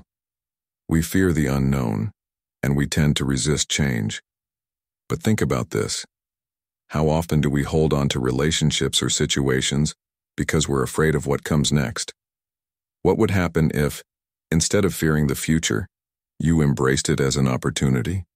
The Stoics teach us that peace of mind comes not from controlling the world around us, but from accepting the world as it is. Life is full of change, and we must adapt to it. In the end, remember this. Some people are meant to be chapters in your life, not entire books. They come, they teach, and they go. And while their absence might sting, it's also a reminder that the story isn't over. It's just evolving. So accept the absences with gratitude and an open heart. As the Stoics would say, life will always bring new stories for you to discover, but you have to be willing to turn the page. 17. Don't lose what you never had. How many nights have you spent awake, thinking about what could have been, about the opportunities you missed, the paths you didn't take, and the things that now seem just out of reach? If you're anything like me, it's easy to get lost in those thoughts, but here's the truth. You can't lose what you never had. The opportunities that slipped away are gone, and no amount of regret or worry can bring them back. The key now is to focus on what's in front of you, on what you can still create and build. Life, as the Stoics would tell us, is like an endless library, a collection of books that never stops growing. We spend so much time staring at the books we never read, imagining the stories they might hold. But what good is that if we never open a new one? Staring at the closed books of missed opportunities only keeps us stuck in the past, frozen in a chapter that never even existed. So let's stop looking back and start looking ahead, because that's where the next chapter is waiting for us. The Stoic philosophy teaches us that our energy should be spent on what we can control, not on the things we can't. When you think back on the times you hesitated to take that job, or when you held back from a relationship because you were afraid of failure, remember this. Those aren't failures. They're simply chapters in your story that remain unwritten, but they don't define you. You're not defined by missed chances. You're defined by the choices you make now. What if instead of asking, "What if?" you turned that energy into action? Life is like a garden. You can't cry over seeds that you never planted, but you can start planting new ones today. What's something you've always wanted to try? Maybe you've always been interested in learning an instrument but never took the leap. Or perhaps you've dreamed of writing but never sat down to begin. Whatever it is, the opportunities are all around you, and they're yours for the taking. All it takes is that first step forward. But to take that step, you need to change your perspective. Every closed door isn't the end. It's a chance to find another way in, or better yet, to create your own path. This is where resilience comes in. Resilience isn't just about enduring the storms of life. It's about learning how to dance in the rain. Life doesn't end with a setback. It's just a sign that there's another chance waiting for you, but you have to be willing to look for it. As Seneca, a Stoic philosopher, said, "A gem cannot be polished without friction, nor a man perfected without trials." You're not just meant to survive the challenges, you're meant to learn, grow, and thrive from them. Don't mistake resilience for stubbornness. Perseverance is about persistence, yes, but it's also about adaptability. It's about learning from each obstacle and using that wisdom to find a better path forward. It's like a river flowing toward the sea. It doesn't stop when it hits a rock. It simply finds a new route. Life is full of twists and turns, and sometimes it's the detours that lead us to the best places. But the key here is not waiting for the perfect opportunity to appear. It's about making the most of what you have right now, and that starts with taking action. The Stoics knew that we can't change the past, but what we can do is shape our future, one decision at a time. Every choice you make today, no matter how small it seems, is a step forward toward the life you want to build. There's no such thing as an insignificant decision when it comes to moving toward your goals. When you find yourself thinking, "I missed that chance," remind yourself that it's not about the opportunities that passed you by. It's about the ones you can still create. Every moment you spend wishing for what you never had is a moment you could be using to create something new. Don't waste your time grieving over what was never yours. Use that energy to open new doors, plant new seeds, and write new chapters. Don't get stuck in the past, and don't let regrets hold you back from creating the life you want. As the Stoic philosopher Epictetus wisely said, "It's not what happens to you, but how you react to it that matters. You can't control the past, but you have full control over what you do with today." And that, my friend, is where your power lies. The future is wide open. Step into it and make the most of it. Life is too short to wonder about what could have been when there's so much you can still create. So, get moving and start writing the next chapter of your life today. Lesson 18. Expectations and Reality. How many times have you set yourself up for disappointment by building up expectations, only to have reality hit you like a punch to the gut? We've all been there, right? It's as if our minds craft a perfect picture of how something should be, and then reality comes along and smashes that picture into a million pieces. Expectations are like those shiny, perfect mirrors in the movies, reflecting exactly what we want to see. But the reality, it's like a cruel joke. It's almost as if life has a way of showing us that what we imagine is often nothing more than a fantasy. I'm sure you've had the experience of seeing that perfect burger in an ad, all juicy and mouth-watering, and then getting to the restaurant only to find it's flat and soggy. But here's the thing. The problem wasn't the burger. The problem was your expectation of it. Expectations, in a sense, are the root of our suffering. We build them up so high, and when life doesn't meet them, we feel let down. This is exactly what Stoic philosophy teaches us.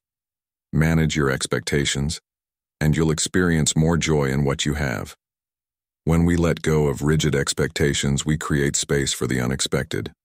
Life, as we know, is unpredictable, and the Stoics remind us that it's our expectations that often set us up for disappointment. The more we expect, the more we set ourselves up to be let down. By reducing our expectations, we can start to appreciate the surprises that life hands us instead.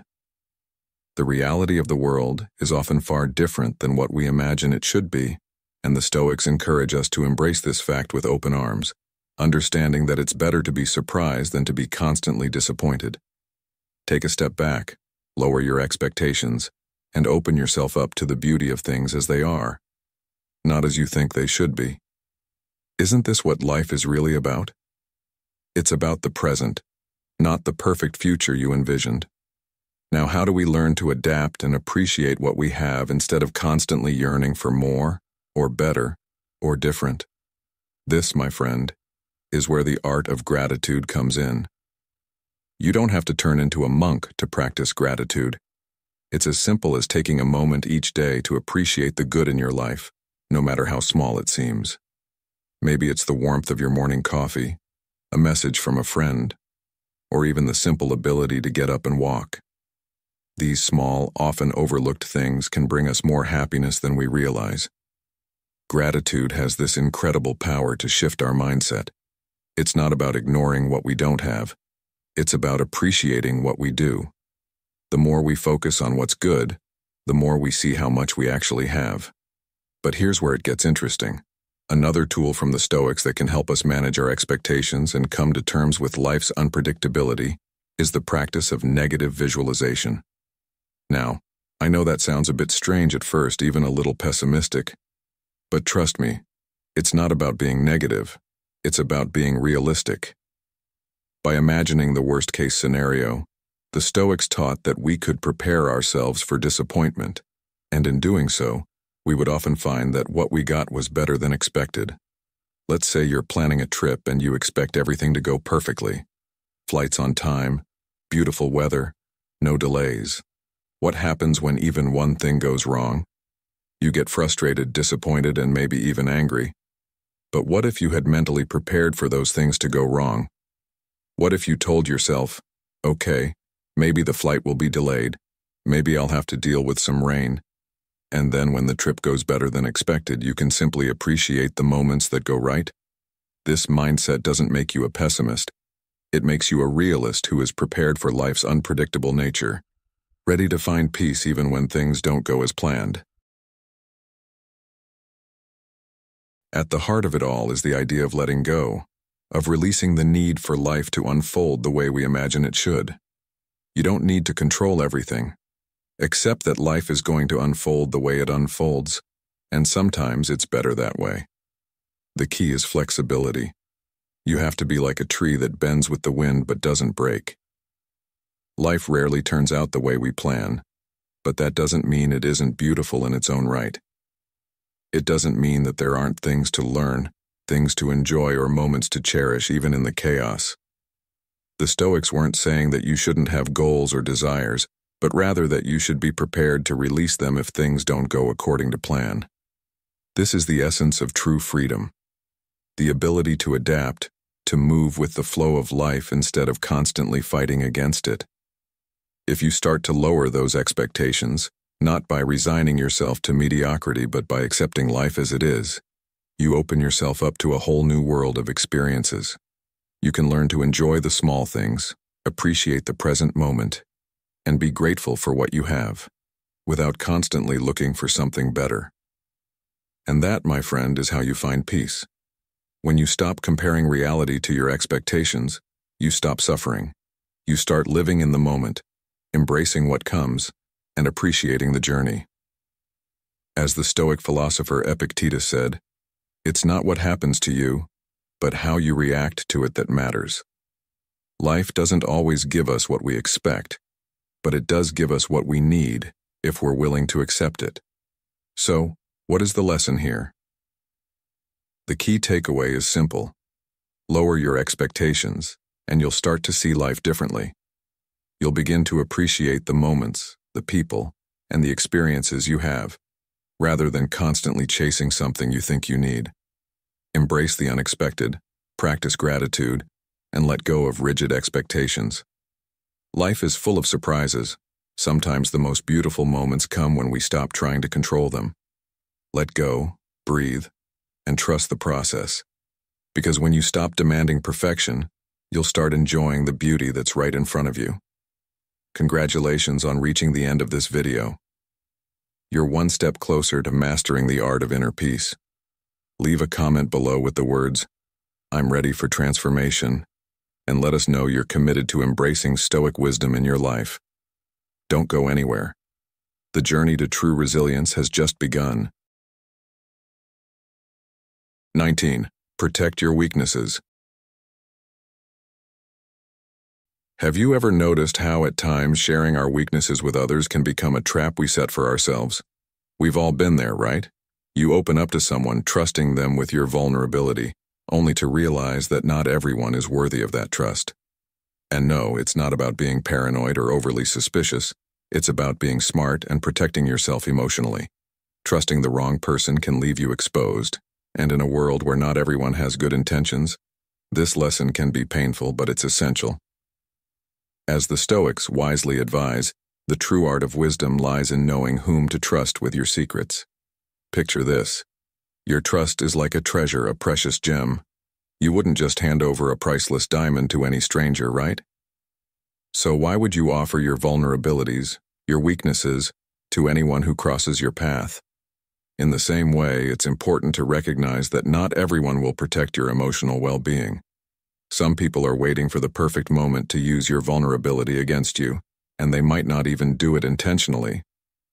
This isn't a lesson born out of distrust, it's a lesson born out of self-preservation. It's about protecting yourself from those who might use your own openness to manipulate or harm you later on. It's easy to be deceived. People can often appear trustworthy on the surface, showing kindness and understanding, but the truth is, many wear a mask. They may change their colors, like a chameleon, adapting to your needs in order to gain something from you later. And here's the tough part. Trusting the wrong person can be even more dangerous than not trusting anyone at all. It's a harsh reality, but an important one. So, how do we protect ourselves and safeguard our vulnerabilities without becoming jaded or shutting everyone out? The answer lies in discernment. Discernment is the ability to judge wisely, and it's a skill you can develop over time. It's not about being constantly suspicious, but rather about learning how to read the situation, trust your instincts, and protect your heart. First and foremost, listen to your intuition. That inner voice that tells you something isn't right, don't ignore it. So often, our gut feelings are right, but we talk ourselves out of them because we want to believe in the goodness of others. However, if you listen to that little voice, it can guide you away from danger before it's too late. Next, pay attention to people's actions over their words. Anyone can tell you what they think you want to hear, but if their actions don't line up with their promises, that's a red flag. You've probably encountered someone who spoke beautifully, offering you grand gestures and comforting words, but their actions didn't match up. It's like when someone promises you the moon and stars, but when the time comes to follow through, their words fall flat. Consistency between what someone says and what they do is a powerful indicator of trustworthiness. People may talk a good game, but actions, real, tangible actions, reveal their true character. Furthermore, test the waters before diving in deep. Don't give someone full access to your heart right away. Instead, start small. Share something minor, something that doesn't leave you exposed. See how they handle that information. But if they fail that test, then you have your answer. You don't need to be harsh, but you do need to be careful. Small tests of trust can help you build a clearer picture of whether someone deserves your emotional investment. In this process, it's essential to understand that protecting your weaknesses isn't about living in constant fear or building walls around yourself. It's not about becoming cynical or cold. It's about being emotionally intelligent. Protecting your vulnerabilities doesn't mean you have to become isolated or closed off to everyone. It means being selective about who gets close to your heart and your emotions. It's about recognizing that not everyone in your life will treat your vulnerabilities with the care and respect they deserve. And that's okay. The Stoics remind us to accept what we cannot change and to have the courage to change what we can. And in this case, you have the power to decide to whom you reveal your weaknesses. It's not about being distrustful, it's about being smart. As Seneca once wisely said, "Don't entrust your weaknesses to those who haven't earned your trust, because your vulnerability is a treasure that only a few can truly appreciate." Think about that for a moment. Your vulnerability, your honesty, and your heart are valuable. They deserve to be treated with respect, and that doesn't come from everyone. Not everyone who comes into your life is meant to stay, and not everyone who crosses your path is meant to have access to your innermost thoughts and feelings. That's a precious gift, one that should only be given to those who have shown they are trustworthy. The wisdom lies not in the quantity of people you trust, but in the quality of those people. Take this lesson to heart. Protecting your weaknesses doesn't make you weak, it makes you wise. You are responsible for your emotional well-being, and by being selective about who gets to see your vulnerable side, you are not only protecting yourself, but you're also setting a standard for the kind of people you allow into your life. In the end, remember that trust is earned, not given.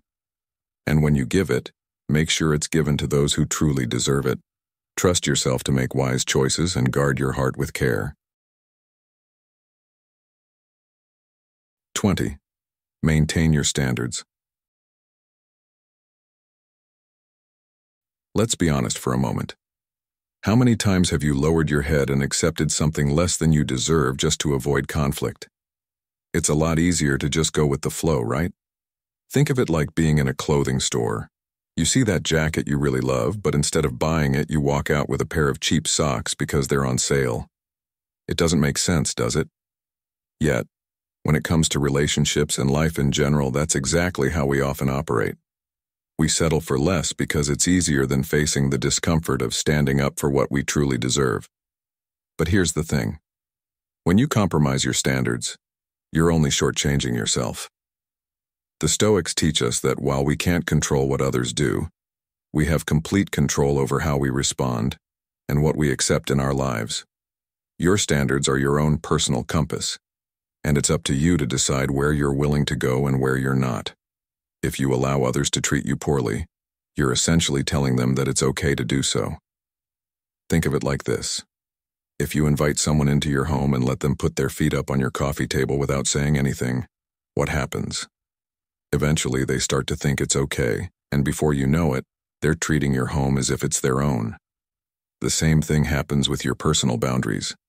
If you let people treat you badly, they'll keep doing it, until you set those boundaries clearly and enforce them. Do you maintain your standards without coming across as a dictator or an ogre? It's all about being firm without being overly rigid. Picture your life as a movie, and you're the director. You get to choose the actors who play a part in your story. You need to make sure that each person in your life is contributing positively to your narrative. If someone doesn't follow the script or is disrupting the flow, it's up to you to make the necessary adjustments.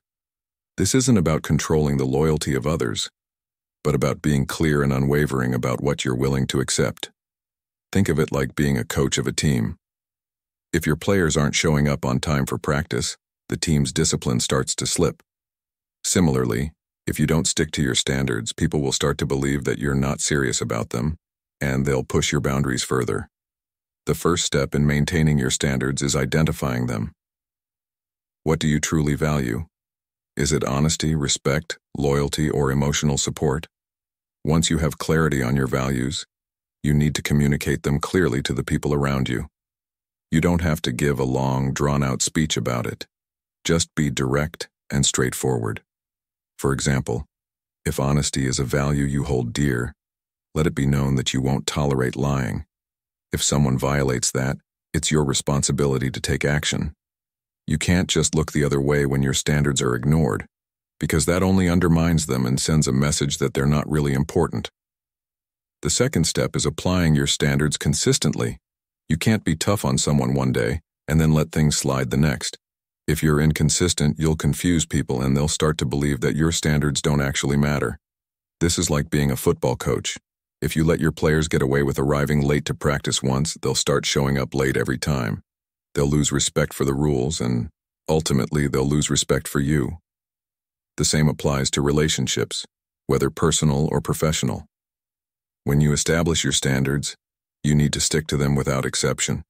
If you're wishy-washy about it, people will take advantage of the ambiguity. Finally, don't feel bad about letting go of people who don't meet your standards. It can be tough, especially if you've invested time, emotions, and energy into a relationship. But in the long run, you'll be much better off surrounded by people who truly respect and value you. Letting go isn't about being heartless or cold. It's about preserving your peace and protecting yourself from relationships that drain or diminish you. Maintaining your standards isn't about being inflexible. It's about knowing your worth and not settling for anything less. It's about surrounding yourself with people who honor your values and treating yourself with the respect you deserve. Sometimes the most difficult part is letting go of relationships that no longer serve you. But remember, you're not giving up on people. You're simply making space for those who are aligned with your path.